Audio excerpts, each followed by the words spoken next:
Hi guys, today we're going to do something a little bit different. We're going to look at family portraiture. Family portraiture from through the ages. This is a short history. I've been studying family portraiture for many years, and we're going to take you from the very beginnings right up to what we do now as family portrait photographers.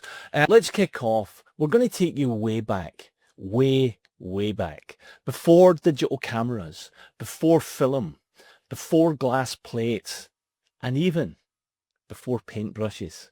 Now, long before anyone even uttered the word photography, humans were already preserving the family bonds in the most permanent ways that they could imagine. And one of the earliest surviving examples of a family portrait isn't a photograph or even a painting. It's a sculpture. A painted limestone statue from around 2300 BC, found in ancient Egypt. And it shows a man named Seneb, who held a prominent post in the royal textile works. And he is seated in this sculpture with his wife and his two children. And this statue is not just historical, it's deeply human. There's something profoundly familiar about it. Seneb, he sits proudly, his children nestled by his legs, and his wife gently touching his arm in an embrace of tenderness and unity. And it may be over 4,000 years old, but you can still feel the same love, the pride, and the closeness that we aim to capture today in a modern portrait studio.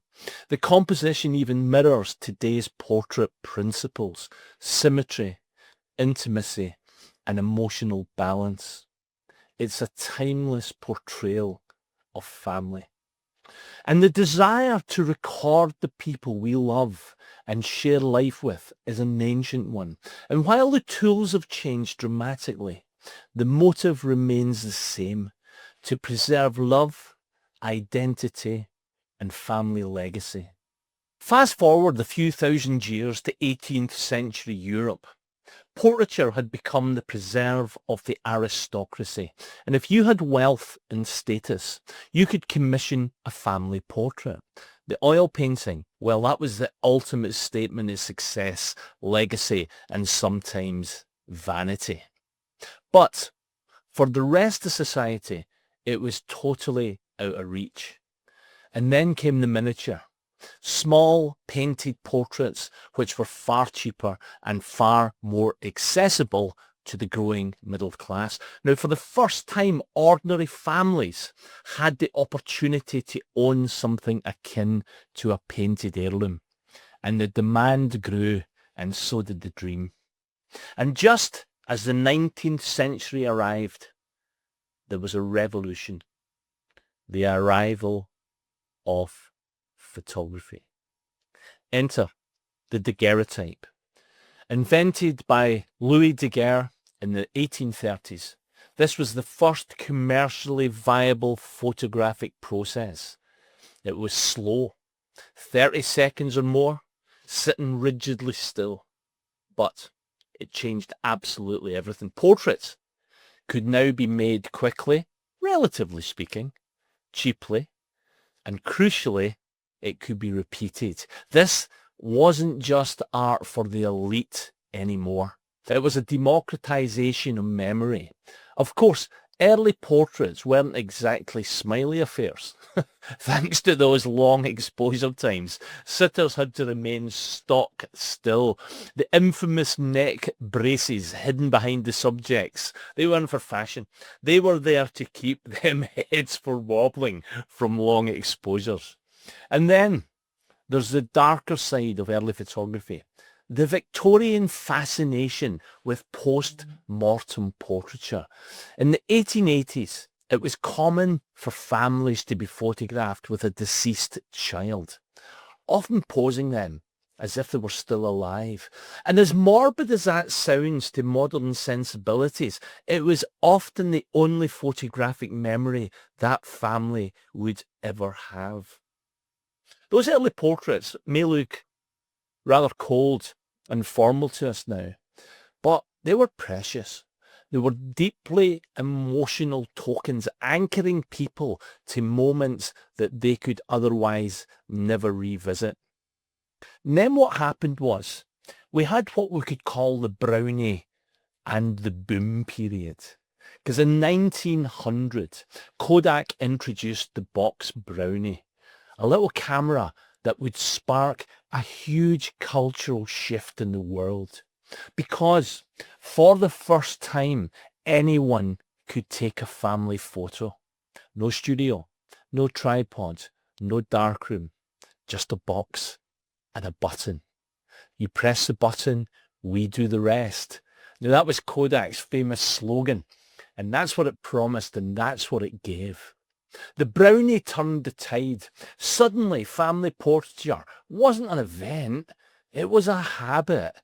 Vacations, birthdays, new babies, first day at school, backyard games, parties, anything. They were all documented by ordinary people for the first time. Photography entered the domestic space and it never left. By the mid-20th century, you could trace the evolution of the family through the photo albums on a bookshelf in someone's house. Black and white photos of stoic grandparents, square Polaroids of groovy 1970s fashion disasters, and sun-faded snapshots of Christmas mornings. I've got many of them. But through it all, professional portraiture still remained a thing. And why was that? Because quality still mattered. For decades, the definition of a professional photographer was someone who could produce consistently sharp, beautifully lit, well-composed images. The difference between the amateur and the pro was noticeable, and for special occasions, people still turned to that photographic expert.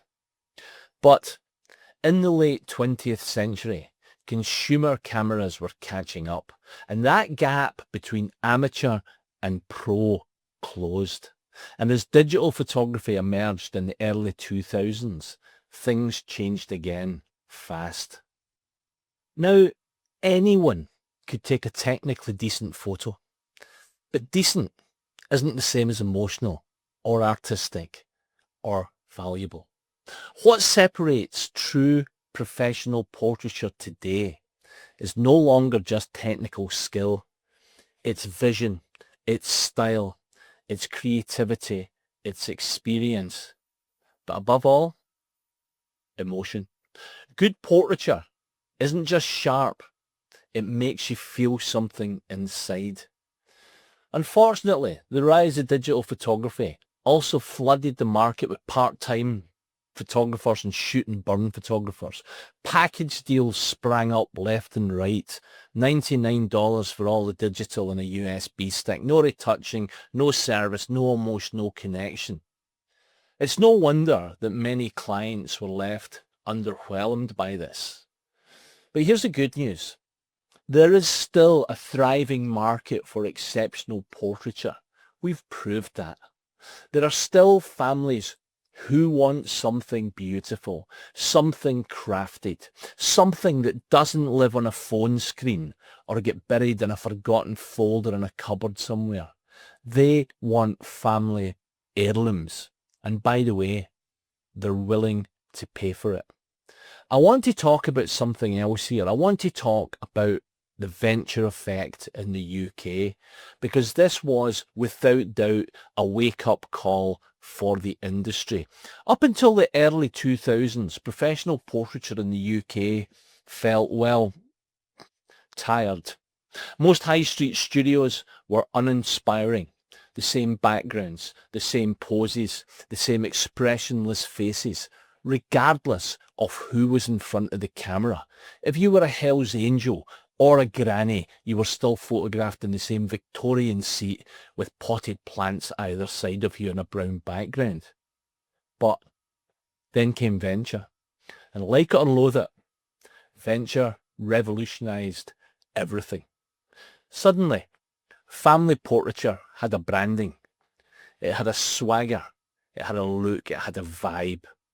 They weren't just selling images, they were selling an experience. Their marketing was slick, their studios were modern, and their pricing, by the way, was bold for the time. They doubled, and in many areas tripled, the UK market for portraiture, and they scared the living hell out of the competition. But instead of pushing the competition out, they simply raised the bar for everybody. Thanks to venture, standards improved, prices stabilized in the marketplace, photographers started paying attention to design, to styling, and to storytelling. The velvet chair and the dusty potted plant era was ending, and the modern era had arrived thanks to venture. So where are we now? Well, portraiture today, I think, is a split landscape. On one side, we've got thousands of photographers offering cut price deals, racing to the bottom with digital files and online galleries. And on the other, we have a growing movement of photographers who see family portraiture as something deeper, something crafted, artistic, and emotional. These videos are here to help you thrive in this industry, because despite all the changes over the centuries, one truth remains. People want to remember.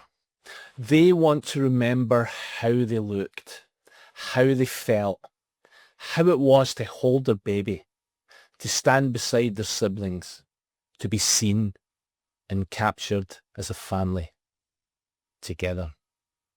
Because that's what we do.